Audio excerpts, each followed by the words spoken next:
Chanakya international academy உங்களுக்குள் இருக்கும் தலைவரை வெளிக்கொண்டு வரும் பியூர் பாலிடிக்ஸ் பயிற்சி பட்டறை. நேரடி மற்றும் இணைய வழி. கான்டாக்ட் 7338824242. பீகார் தேர்தலில் தேசிய ஜனநாயக கூட்டணி வெற்றி பெற வாய்ப்புள்ளதாக சாட்டா பசார் எனப்படும் ஆன்லைன் பெட்டிங் தளத்தில் பந்தயம் கட்டியவர்கள் கணித்துள்ளனர்.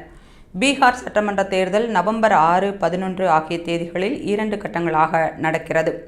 அங்கு மொத்தம் 243 தொகுதிகள் இருக்கின்றன. அவற்றில் 145 அல்லது அதற்கும் மேற்பட்ட தொகுதிகளில் பாஜக கூட்டணி வெற்றி பெறும் என்று பந்தயம் கட்டியவர்கள் கணித்துள்ளனர். காங்கிரஸ் கூட்டணி 80 முதல் 85 இடங்களில் வெற்றி பெறும் என்று கணிக்கப்பட்டுள்ளது. பாஜக ஐக்கிய ஜனதாதள் கூட்டணியை பந்தயம் கட்டுபவர்கள் நேர்மறையாக பார்க்கின்றனர்.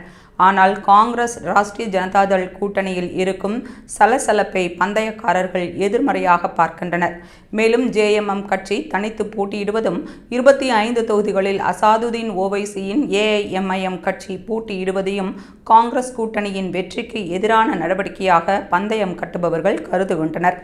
தேஜஸ்வி யாதவ் மீது பிரதமர் மோடி வைத்துள்ள வேலைவாய்ப்பு திருட்டு குற்றச்சாட்டு, பீகார் பெண்களுக்கு பாஜக கூட்டணி கொடுத்துள்ள வாக்குறுதி போன்றவை காங்கிரஸ் கூட்டணிக்கு சவாலானதாக பார்க்கப்படுகிறது. மேலும் இந்திய பொருட்களுக்கு அமெரிக்க அதிபர் டிரம்பின் வரி விதிப்பிற்கு பிறகு நடக்கும் முதல் தேர்தல் என்பதால் பிரதமர் மோடியின் வளர்ச்சி திட்டங்கள் மீது மக்கள் எந்த அளவுக்கு நம்பிக்கை கொண்டுள்ளனர் என்பதை உறுதி செய்ய பீகார் தேர்தலை அமெரிக்க நிறுவனங்கள் உன்னிப்பாக கவனித்து வருவதாகவும் கூறப்படுகிறது. இத்தகைய அதிக எதிர்பார்ப்புகளால் பீகார் தேர்தலுக்கான பந்தயத்தில் 1 லட்சம் கோடி ரூபாய் புழக்கத்தில் இருப்பதாக தெரிய வந்துள்ளது.